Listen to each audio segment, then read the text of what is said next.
입니다. 자, 여러분, 새 중에는 벌새라는 새가 있습니다. 벌새. 보신 분들 있을 것이고 보지 못한 분들도 있을 것인데, 이 벌새는 새 중에서 가장 작은 새죠.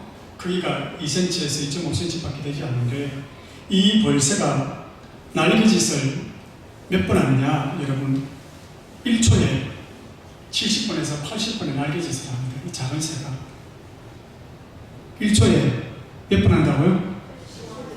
70번에서 80번을 하는 거예요. 1분이 아니에요. 눈 깜짝할 1초 사이에 70번의 날개짓을 한다는 거예요, 이 벌새가. 그리고 이 벌새의 심장은 1분에 615번 이상을 뛴다고 합니다. 1분에 600번 이상의 이 심장 박동이 일어난다는 거죠. 그 이유는 언제든지 날 수 있도록 준비하기 위해서 심장이 데워져 있어야 된다는 거예요. 그래서 1분에 600번이 넘는 날개짓을 하고 1초에 1분에 600번이 넘는 심장 박동을 하고 1초에 70번에서 70번을 뛰어넘는 그 날개짓을 한다는 거죠. 그리고 벌새 머리 부분과 꼬리 부분을 제외한 몸 길이가 2.5cm밖에 되지 않는데, 이 종류에 따라서는 조금 더 큰 벌새도 있다고 합니다. 그러나 주로 이 벌새는 크기가 2.2cm에서 2.5cm 되는데, 주로 먹는 음식이 뭐냐? 꽃에 있는 벌꿀을 먹는다는 거예요. 벌꿀을 먹기도 하고 어떨 때는 곤충을 먹기도 하는데, 주로 벌꿀을 영양섭취 주 성분으로 삼고 있다는 것이죠. 그런데 이 작은 새가, 여러분, 2cm에서 2.5cm밖에 되지 않는 이 작은 새가 시속 65km로 날아간다는 거예요. 그리고 최고 시속이 몇 킬로냐? 112km로 이 작은 벌새가 날아간다는 것입니다. 눈에 보일까요? 안 보일까요? 안 보이죠. 눈 깜짝할 사이에 날아가버리는 거예요. 이 루비목이라고 하는 벌새과가 있는데, 이 벌새는 단 한 번의 비행으로 여러분 쉬지 않고, 여기서 출발해서 쉬지 않고 멕시코만을 건너가 버리는데, 그 거리가 800km나 된다고 하죠. 그 800km를 그냥 쉬지 않고 날아가 버린다는 거예요. 벌새들의 에너지 생산량이 정말 놀라운데, 여러분 한번 들어보십시오. 이 조류학자인 요한 몰턴 박사가 이렇게 말하겠습니다. 만약 사람이 벌새와 같은 에너지를 사용한다면, 그 에너지를 내기 위해서는 사람이 하루에 1300개의 햄버거를 먹어야 된다는 거예요. 벌새가 소비하는 그 에너지를 늘려간다면, 사람이 만약 그렇게 심장 박동을 일으키고 또 체온을 올리고 하려면 1300개의 햄버거를 먹어야 되고, 그리고 우리의 심장이 1분에 1260번을 뛰어야 된다는 거예요. 1260번을 뛰어야 되고, 심장이 그렇게 1260번을 뛰면 체온이 올라가겠죠. 체온이 385도로 올라간다고 말합니다. 벌새처럼 그렇게 에너지를 소비하려고 하면, 여러분, 체온이 385도로 올라가서 우리 몸이 타버린다는 거예요. 그런데 이 벌새는 타지 않고 살아남아서 날아가기도 하고 생활을 영위한다는 거예요. 자, 그런데 이 중요한 것은 뭐냐면, 이 작은 벌새가 그런 체온을 유지하고 엄청난 날개짓을 하고 600번이 넘는 이 심장박동을 유지하기 위해서는 끊임없이 먹어야 된다는 거예요. 왜냐하면 에너지 소비량이 너무 많기 때문에, 여러분 1분에 600번을 심장이 뛴다고 생각을 해보십시오. 1초에 70번을 날개짓을 한다고 생각을 해보세요. 그 엄청난 에너지를 소비하기 위해서 끊임없이 먹어야 되는데, 벌새는 하루 종일 10분마다 꿀을 찾아다닌다는 거예요. 10분마다 꿀을 찾아다니는데, 하루에 자기 몸무게 절반의 당분을 소비를 한다는 거예요. 저기 새 나오죠? 저 새가 자기 몸무게의 절반을 당분을 소비를 하고 10분마다 꿀을 찾아다닌다는 거예요. 왜? 에너지 소비가 너무 많기 때문에. 자, 벌새도 잠을 잡니다. 잠을 잘 때는 에너지 소비가 내려가죠. 정지된 상태에 있기 때문에. 그런데 움직이는 시간에, 만약 꿀을 찾지를 못한다, 이 벌새가 움직이는 시간에 꿀을 찾지 못하면 짧게는 1시간 만에 굶어 죽는 새가 나오고, 모든 벌새들이 3시간 안에 꿀을 찾지 못하면 다 죽는다고 이야기를 합니다. 왜? 급격한 에너지 소비를 감당을 못해서 꿀을 찾지 못하면 죽는다는 거예요. 눈 감고 있는 자들이 왜 이렇게 많습니까? 설교 시작하지만 5분도 안 되는데 눈을 다 감고 있어요. 눈 감고 다 하고 있어요. 저 눈 감고 설교 듣는 사람 안 믿습니다, 저는. 안 들어. 조금 듣다가 날아가 버릴 생각입니다. 정신 똑바로 차리셔야죠. 주님이 와 계십니다. 자, 3시간 만에 꿀을 찾지 못하면 다 죽는다는 거예요. 그렇기 때문에 10분마다 한 번씩 이 벌새들은 꿀을 찾아서 날아다닌다는 것이죠. 이 엄청난 에너지를 소비하는 벌새의 수명이 얼마나 될까? 3년 정도 살면 벌새들이 다 죽는다고 말합니다. 길게는 5년 사는 새도 있다고 그러는데 3년에서 5년 사이에 모든 벌새들이 다 죽는다는 거예요. 10분마다 벌꿀을 찾아다니고 먹지 않으면 1시간 만에 굶어 죽기도 하는 이 벌새들이 끊임없이 살기 위해서 뭘 찾아다닌다는 거죠? 꿀을 찾아다닌다는 거예요. 몇 분마다? 10분마다 한 번씩. 제가 왜 이 이야기를 하느냐면 길어야 3년에서 5년을 사는 벌새가 10분마다 한 번씩 꿀을 찾아다닐 때 그 꿀을 먹지 못하면 죽음이 엄습해 것을 알기 때문에 날마다 나가 쉬지 않고 꿀을 찾아다닌다는 거예요. 꿀 찾아다니는 이 벌새를 가만히 바라보면서 제가 느낀 게 뭐냐면 사람도 똑같다. 사람도 똑같다. 사람도 죽지 않고 목숨을 유지하기 위해서, 생활을 여유하기 위해서 여러분 1년에 사람이 먹는 음식이 1톤 정도 된다고 그래요. 음식물의 양이, 물과 음식물의 양이 무게로 따지면 약 1톤의 음식을 소비한다는 거예요. 각 사람들입니다. 그 1톤의 음식을 우리가 소비하고 그 음식을 통해서 연락을 얻고 움직일 수 있는 힘을 얻는다는 것 아니겠습니까? 그런데 벌새가 꿀을 찾아다니듯이 우리가 살아가는 모든 삶도 어때요? 결국에는 내 입에 음식을 넣고 내 입에 물을 넣기 위해서 살아가는 거죠. 하루 종일 회사에서 일하는 것들도, 내가 삶을 영위하는 것들도, 내가 애쓰고 몸부림치고 또 노력하는 것도 모두 다 뭐예요? 결국에는 내 입에 음식을 넣고 내 입에 물을 넣기 위해서 우리가 이렇게 몸부림을 친다는 것입니다. 그런데 10분마다 한 번씩 꿀을 찾아보면 이 벌새가 3년을 살지 못하듯이 일생을 먹기 위해서, 마시기 위해서 우리가 몸부림을 치는데 우리 또한 어때요? 길어야 100년을 넘기지 못하고 죽지 않습니다. 100년을 살지 못하고 죽는 우리도 어때요? 매일매일 몸부림을 칩니다. 내 입에 음식을 넣고 내 입에 물을 넣기 위해서 우리가 살아감에 있어서 몸부림을 치는 거죠. 그러나 그럼에도 불구하고 인간의 삶도 유한하다는 것입니다. 길지 않다는 거예요. 지금은 죽었지만은 여러분 다 알 것입니다. 마이클 잭슨이라고 전 세계적으로 모르는 사람이 없는 유명한 가수였죠. 팝의 황제다 그렇게 말을 하지 않습니까? 이 젊은이에게 우상과도 같은 사랑이었죠. 자, 지난 세월 동안 그는 전 세계에서 팝의 전수를 이 세상에서 누릴 수 있는 온갖 영화와 명예를 다 누렸는데 마이클 잭슨은 살았을 때 항상 이렇게 말을 했다고 해요. 나는 어떤 일이 있더라도 150살까지는 살아야 된다. 늘 이 말을 했다는 거예요. 150살까지는 나는 살아야 된다. 그래서 자기가 오래 살기 위해서 건강에 엄청나게 신경을 썼다고 합니다. 세균에 감염될까 봐서 지금 코로나 때문에 우리가 마스크를 쓰고 있지만은 코로나 이전 시기부터 이 마이클 잭슨은 이 마스크를 절대 썼다는 거예요. 왜? 세균으로부터 자기를 보호하기 위해서. 그리고 집에 담배를 피다가 집에 카페트에 담배 꽁초가 떨어져도 절대 죽지 않는다는 거예요. 왜? 그 카페트로부터 균이 자기 손에 묻어서 자기에게 옮을 것이어서. 그리고 젊어지기 위해서 매일 100% 농축된 산소 캡슐에 들어가서 하루에 몇 시간씩 그 안에서 이 건강을 위해서 머물다가 나왔다는 거예요. 자, 그렇게 자기 건강에 신경을 썼던 그도 2009년도 자기 자택에서 약물 중독으로 죽습니다. 그때 나이가 몇 살이었느냐? 150살까지 살겠다고 그렇게 건강을 신경을 썼던 그 마이클 잭슨이 죽을 때 나이가 50살이었어요. 그렇게 산소 캡슐에 들어가고 마스크하고 건강 관리를 위해서 그렇게 애쓰는 이 마이클 잭슨도 죽을 때 나이가 50세였다. 세상에 그 어떤 것도 우리를 영원토록 지켜줄 수 있는 것은 없고, 할렐루야. 그 어떤 것도 우리의 생명을 영원토록 보장할 수 있는 것도 없다. 인간이 모두 다 죽음을 피하기 위해서 몸부림치지만은 결국에는 죽음이 찾아오는 것이 인간의 한계라는 거예요. 여기 인간의 슬픔이 있는 것이죠. 왜? 아무리 몸부림치도 오늘날 예기치 않게 죽음은 바로 내 문 앞에서 나를 기다리고 있는 거. 이것을 뛰어넘을 수가 없다.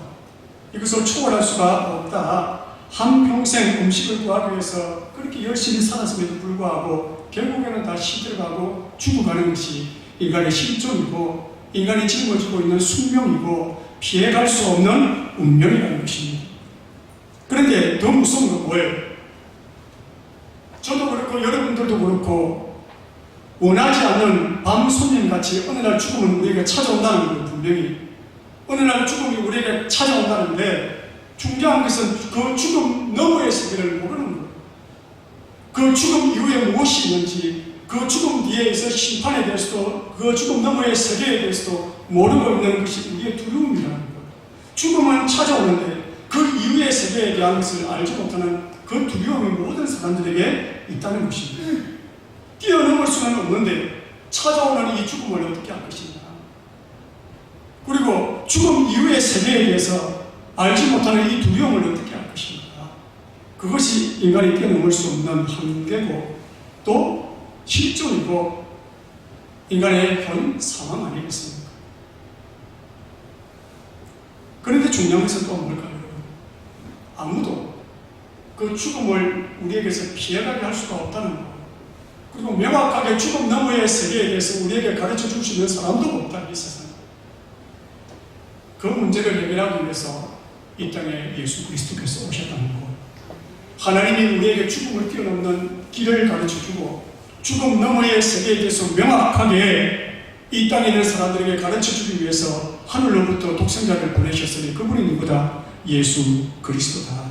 할렐루야. 우리가 풀지 못하는 숙제, 우리가 풀지 못하는 문제, 그 죽음과 심판에 대해서 주께서 피할 길을 열어주시고 그 죽음 너머의 세계의 바른 지식을 우리에게 주기 위해서 예수께서 육체를 입고 이 땅에 오셔서 오늘 우리에게 생명길을 보여주시고 영생길을 인도하고 계신다는 것입니다. 오늘 그분께서 뭐라고 말씀하느냐? 요한복음 6장 54절로부터 57절 앞에 같이 있습니다. 시작. 내 살을 먹고 내 피를 마시는 자는 영생을 가졌고 마지막 날에 내가 그를 다시 살리리니 내 살은 참된 양식이요 내 피는 참된 음료로다.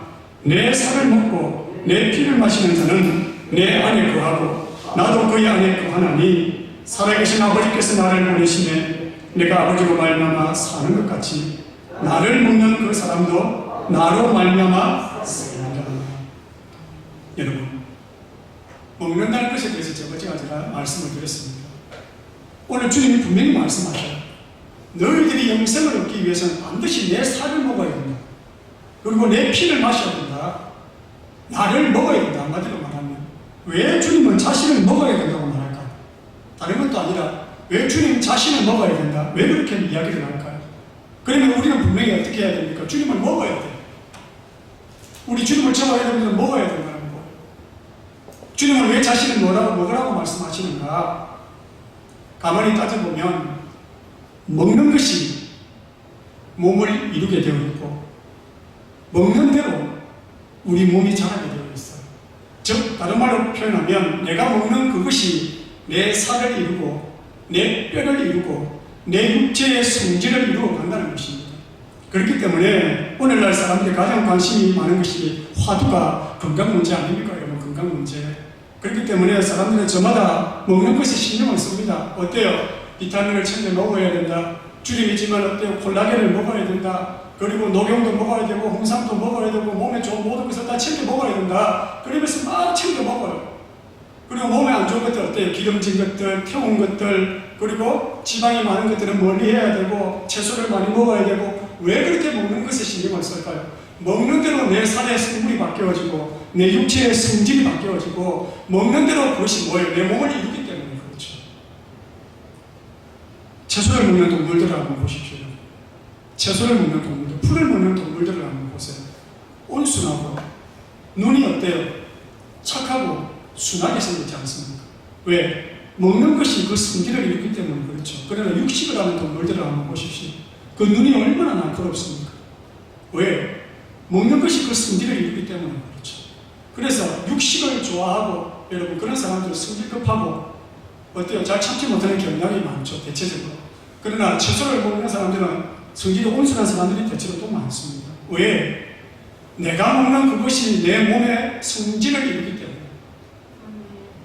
그렇기 때문에 음식을 조절하고 이것은 먹어도 되고 이것은 먹지 않아도 되고 이것은 절제하고 이것은 많이 먹으려고 저마다 애를 쓰는 거예요.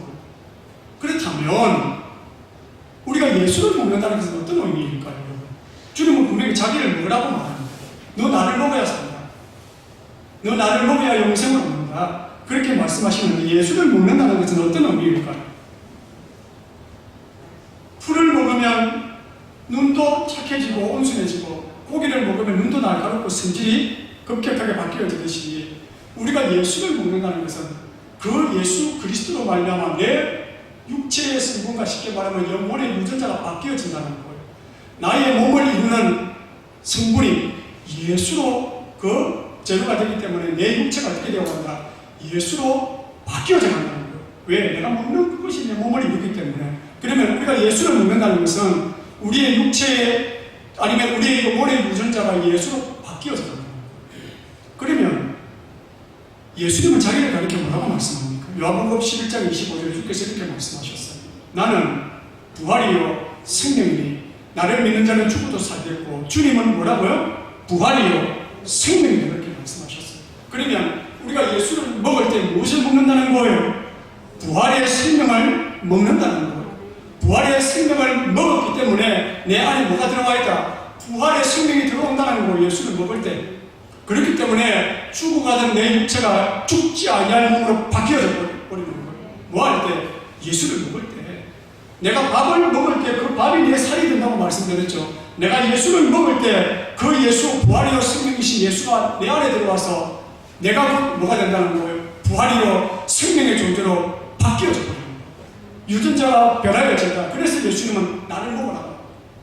부활이요 생명이 나를 네가 먹어라. 그러면 너도 어떻게 된다? 부활이요 생명이 네 속에서 역사하게 될 것이다. 한마디로 말해서 죽지 않는 영생의 사람으로 바뀌어질 것이다. 할렐루야. 그렇기 때문에 자신을 먹는 자는 영생하도록 살 것이다. 이렇게 말씀하는 거죠. 사랑하는 성도 여러분, 제가 저번에 말씀드렸죠. 예수님은 이 땅에 자선사업하러 오신 것이 아니다. 초림의 예수께서는 이 세상의 모든 기근의 문제를 해결해 주시기 위해서 오신 게 아니에요. 이 세상에 가난한 자들이 얼마나 많습니까? 질병으로 고통당하는 자들이 얼마나 많습니까? 그 모든 가난과 정치적인 문제를 해결하기 위해서 예수께서 오신 게 아니에요. 주님이 오신 목적은 죽음을 파괴하기 위해서 오셨고 죄의 권세를 파괴하기 위해서 오셨다.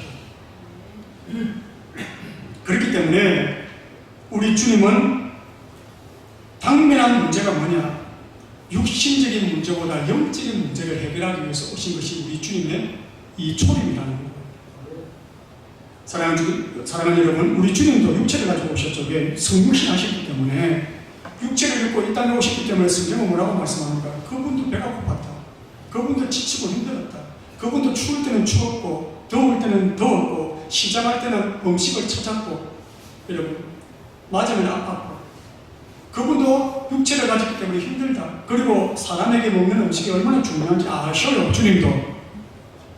왜? 자기도 육체를 입고 보았기 때문에. 그래서 우리 주님 뭐라고 말씀합니까? 일용할 양식을 위하여 뭐하라? 기도하라. 그렇게 말하지 않습니까? 주기도문에 오늘날 우리에게 일용할 양식을 주시옵고 먹을 것을 위해서 기도하라. 왜? 육체의 양식이 얼마나 중요한지 아셔요. 그러나 그럼에도 불구하고 주님의 중심적인 목적은 먹는 것과 육신적인 것이 아니에요. 우리 주님의 최고의 중심 핵심은 뭐냐? 영적인 문제. 이 생명을 얻어야 되는 이 백성들이 죽어가고 지옥가고 멸망당하고 죄의 문제에서 심판받는 이것을 먼저 해결해야 된다는 거예요. 왜? 이 세상만 존재한다면 여러분 우리 주님이 십자가에서 죽을 필요가 없죠. 이 세상만 존재한다면 주님이 십자가 지고 골고다 올라갈 필요가 없죠. 왜? 그냥 먹여주고 입혀주면 되니까. 그러나 이 세상 너머에 저 세상이 있고 반드시 심판과 멸망이 있기 때문에 그 불구덩이에서 우리를 건지는 것이 더 급하고 우선적인 문제라는 거예요. 주님의 입장에서는. 할렐루야. 그래서 주님은 원죄로부터 시작해서 우리를 얽어매고 있는 이 심판받게 만드는 죄 문제, 이 죽음의 문제를 뛰어넘은 새로운 길을 우리에게 보여주시기를 원하시는 거예요. 먹고 사는 문제만 해결하면 되지 않느냐? 여러분, 작가 이문열이 적은 사람의 아들이라는 책이 있었죠. 참 읽고 나서도 생각할 게 너무 많았어요. 그 책. 주인공 아치페르치가 나오는데 하나님을 향해 빠지죠. 엄청나게 믿음이 좋았던 사람인데 나중에 하나님을 떠나가죠. 왜? 당장 배고픔을 해결하지 못하는 메시아가 어떻게 메시아가 될 수 있느냐? 우리에게 빵을 주지 못하는 메시아가 어떻게 구원자가 될 수가 있느냐? 우리를 이 슬픔과 아픔에서 지금 구원해내지 못하는 자가 어떻게 구원자가 될 수 있느냐? 그렇게 하나님 앞에 궁극적으로 따지는 것이 그 책의 주된 내용인데 참 생각할 게 많아요. 여러분. 그런데 하나님, 저는 그 책을 그 많은 생각이 들었어요. 이 땅에서 모든 고통을 제거해버린다면, 여러분, 고통이 없는 상태에서 태어나는 자들도 있을 거예요. 그러면 고통이 없는 상태에서 태어나서 고통을 경험해보지 못한 자들이 고통에서 구원하는 그 은혜와 감사를 알 거 아닙니까? 배고픔을 경험해보지 못한 자들이 빵 한 조각의 의미를 알겠느냐 말입니다. 하나님께서는 우리에게 고통도 주시고 배고픔도 주시고 슬픔도 주시고 아픔도 주셔요. 왜? 그 가운데서 인생의 의미를 깨닫게 하고 또 성장해가게 만들고 거기에서 구원하신 하나님의 은혜가 얼마나 큰지를 알게 하기 위해서. 만약에 여러분 주님께서 우리의 모든 문제를 다 해결한다 생각을 해보십시오. 먹는 문제, 살아가는 문제, 질병의 문제, 모든 문제를 다 해결해 주시고 이 땅의 모든 필요를 채워주시고 영혼을 책임지지 못한다면 그분은 진정한 구원자가 아니죠. 여러분. 돼지 사육장에 한번 가보십시오. 돼지를 정성스럽게 키웁니다. 삼시세끼 먹을 걸 주죠. 쉽게 말하면 돼지는 삼시세끼도 먹지만 끊임없이 먹을 걸 줍니다. 그리고 돼지를 보호하고 약품도 주고 항생제도 줍니다. 왜 그럴까요? 먹기 위해서 키우죠. 돼지를 키우는 것은 먹기 위해서 키우지 않습니까? 양조장에 가면 닭을 키우잖아요. 닭도 마찬가지로 사료를 주면서 보살피면서 키웁니다. 왜? 먹기 위해서 키우죠. 주께서 우리에게 일상의 삶의 모든 필요를 채워주고 우리의 모든 요구대로 다 들어주면서 우리의 영원한 세계를 책임지지 못한다면 결국은 뭐예요? 먹기 위해서 키우는 소처럼 닭처럼 돼지처럼 이 땅에서 배불리게 만들고 죽어서 지옥 가버린다면 무슨 의미가 있겠습니까? 그래서 주님께서는 무엇에 대해 관심을 가지신다? 죽고 난 이후에 천국 보내기 위해서, 죽고 난 이후에 멸망에서 건지기 위해서, 죽고 난 뒤에 영생을 주기 위해서, 쉽게 말해서 죽음 이후의 세계를 책임지고 사망을 멸하기 위해서 그분께서 이 땅에 오셔서 십자가를 지고 골고다를 올라가셨다는 것입니다. 그리고 그 구원의 영원함을 우리에게 주시고 내가 너희에게 말한 말이 진리다. 내가 너희에게 말한 것이 진짜다. 내가 말한 것이 사실이다. 그것을 무엇으로 증명하셨는가? 부활로 증명하셨다는 거예요. 그분께서 죽음을 이기고 살아남으로 말미암아 내가 말한 모든 것이 진짜다. 죽음을 이기는 능력이 내 안에 있고 죽음을 뛰어넘는 힘이 내 안에 있고 죽음도 감당할 수 없는 권능이 내 안에 있다. 그것을 부활로서 주님은 찬란하게 증명하셨다. 그리고 죄의 문제를 파괴하시고 죄를 뛰어넘고 죽음을 뛰어넘는 생명이 있음을 부활로서 보여주신 그분이 오늘 우리에게 뭐라고 말하느냐? 나를 먹으라 이렇게 말하는 거예요. 그러면 너도 뭐 할 것이다? 부활할 것이다. 너도 영생을 누릴 것이다. 왜? 내가 영원한 생명이기 때문에. 요한복음 6장 53절 같이 읽습니다. 시작. 내 살을 먹고 내 피를 마시는 자는 영생을 가졌고 마지막 날에 내가 그를 다시 살리리니 내 살은 참된 양식이요 내 피는 참된 음료로다. 오늘 배불리 먹고 죽고 지옥 가는 그 음식을 향해서 내가 한 생에 투자할 것이냐? 아무리 배를 불리고 아무리 먹어도 벌새처럼 10분 만에 벌꿀을 찾아 먹어도 우리가 아무 새끼 5끼를 먹는다 할지라도 100년을 살지 못하고 죽으면 지옥 갈 수밖에 없는데 이 땅에서 먹는 것을 위해서 내 전 존재를 투자할 것이냐 말이죠. 아니면 먹고 영원한 예수 그리스도를 먹겠느냐 이 말입니다. 영의 양식을 택하겠느냐 육의 양식을 택하겠느냐. 육의 양식을 먹지 말라는 것이 아닙니다. 육의 양식으로 해서 살아가지만 반드시 우리는 뭘 먹어야 됩니다. 영의 양식인 예수를 먹어야 됩니다. 그래야만 내 안에 부활이 들어오는 것이요 내 안에 영생이 들어오는 것이에요.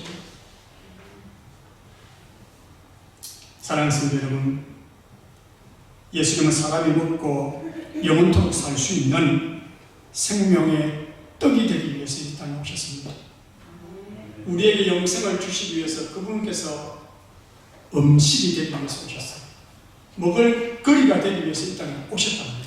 그리고 말씀합니다. 내 살을 먹고 내 피를 마셔. 그리하면 너도 나처럼 뭐 할 것이다? 영생하고 사망을 뛰어넘고 불멸할 것이다. 그렇게 예수께서 오늘 우리를 초청하고 있다는 것입니다.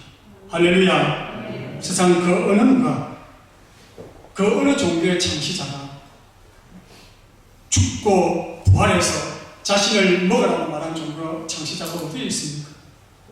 역사 속에 예수 그리스도가 유일하다. 그래서 그 예수 그리스도는 우리의 유일한 구원자가 되신다는 것입니다. 할렐루야. 자, 6장 53절 같이 한번 읽습니다. 요한복음 6장 53절 시작. 예수께서 이르시되 내가 진실로 너희에게 이르노니 인자의 살을 먹지 아니하고 인자의 피를 마시지 아니하면 너희 속에 생명이 없느니라. 56절 57절 시작. 내 살을 먹고 내 피를 마시는 자는 내 안에 거하고 나도 그 안에 거하나니 살아계신 아버지께서 나를 보내시니 내가 아버지로 인하여 사는 것 같이 나를 먹는 그 사람도 나로 인하여 말이라 살리라. 주님께서 분명히 말씀하셔요.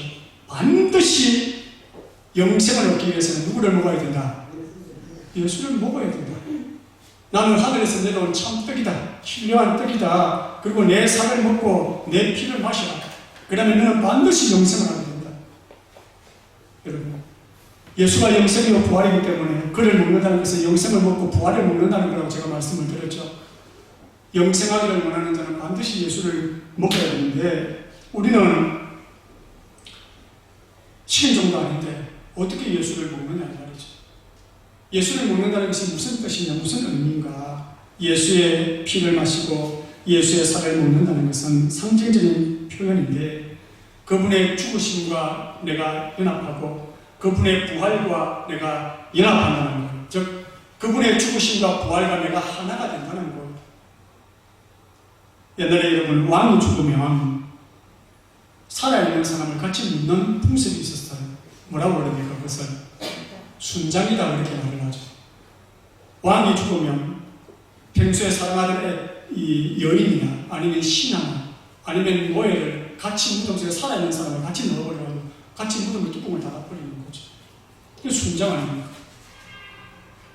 우리나라에도 많았습니다. 부여나 가야 그리고 이집트, 중국, 메소포타미아에서도 발견이 되었죠.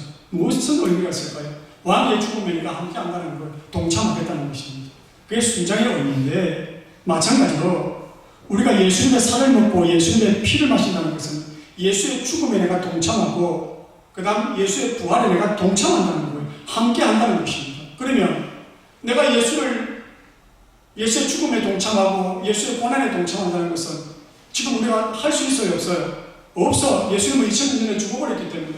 그러면 그분의 죽으심과 그분의 부활에 내가 어떻게 동참해야 되는가? 어떻게 하나가 되어야 되는가? 이게 이 신비이죠, 신비. 제가 저번 시간에 여러분에게 분명히 말씀드렸어요. 예수를 먹는다는 것, 그리고 예수를 내 안에 모셔드린다는 것은 무엇으로 가능하다? 하나, 둘, 셋. 믿음으로 가능하다. 믿음으로. 주 예수님, 주님이 죽으신 것은 나의 죽음 때문에 죽었습니다. 나는 죄인이요 내 죄로 인하여 죽을 수밖에 없는 존재입니다. 그러나 내가 죽어야 할 그 자리에 주님께서 대신 죽으셨습니다. 내가 죽는 그 죽음을 주님이 대신 죽어주셨고 내가 그 주님 안에서 주님이 죽으실 때 나도 죽었습니다.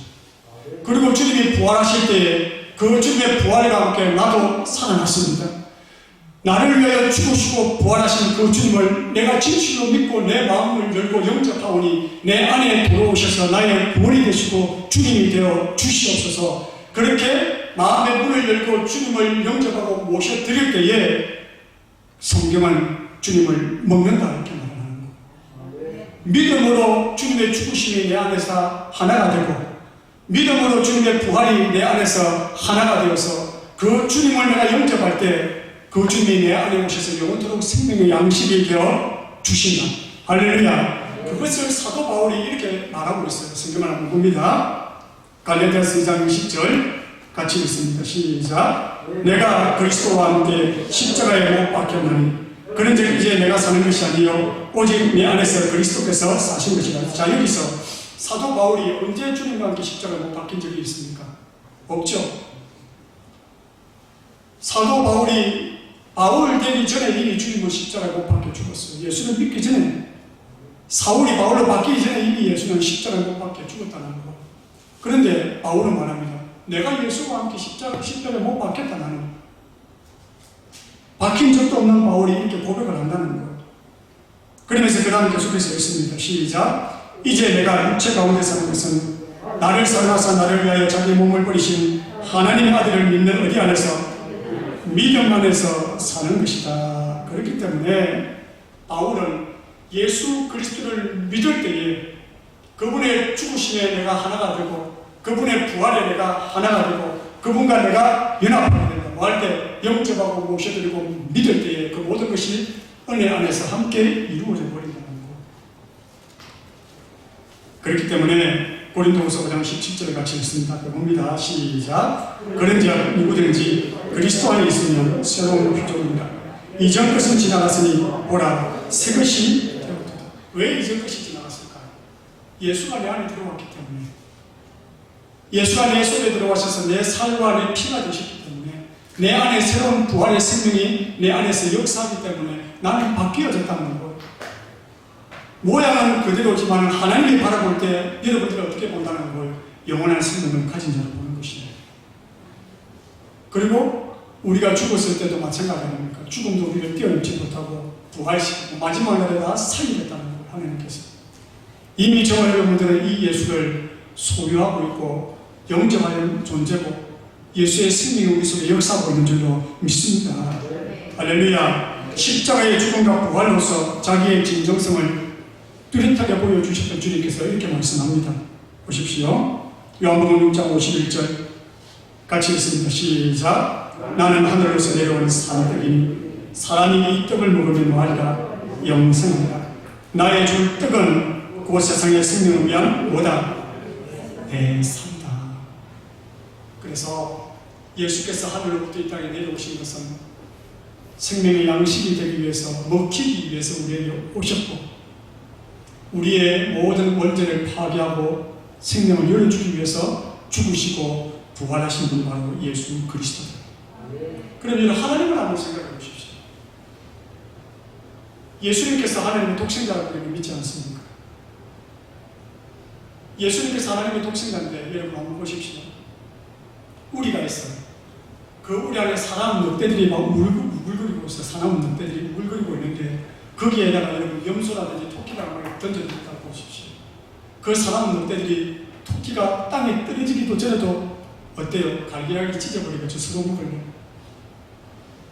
하나님의 입장에서는 이 세상이 지구라는 우리 속에 수많은 죄인들과 범죄자들로 득실거리고 있는, 한마디로 말하면 우리 아니겠습니까? 지구라는 이 별이, 거기에다가 그 죄인들과 사나운 범죄자들을 위해서 누구를 던져주셨다는 거? 예수 그리스도라는 이 하늘의 떡을 던져주셨다는 거. 왜? 너희들 내가 던져주는 이 예수를 보고 살아나. 그게 하나님의 사랑입니다. 여러분.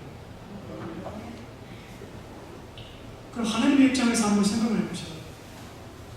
내가 저들을 살리기 위해서 내 사랑하는 예수를 마치 토끼를 이리에 우리 속에 던져놓듯이 내 사랑하는 독생자를 이 세상에 던져놓았는데 그 최고의 사랑을 보여주었는데 그 사랑을 거역하고 거부하고 그 사랑을 발로 짓밟아 버리는 자들이 받을 심판이 얼마나 크겠는가. 사랑이 깊을수록 배신감은 커지는 것이고, 사랑이 깊을수록 여러분 그 사랑이 배신당했을 때 일어나는 분노도 깊이만큼 커지는 것 아니겠습니까?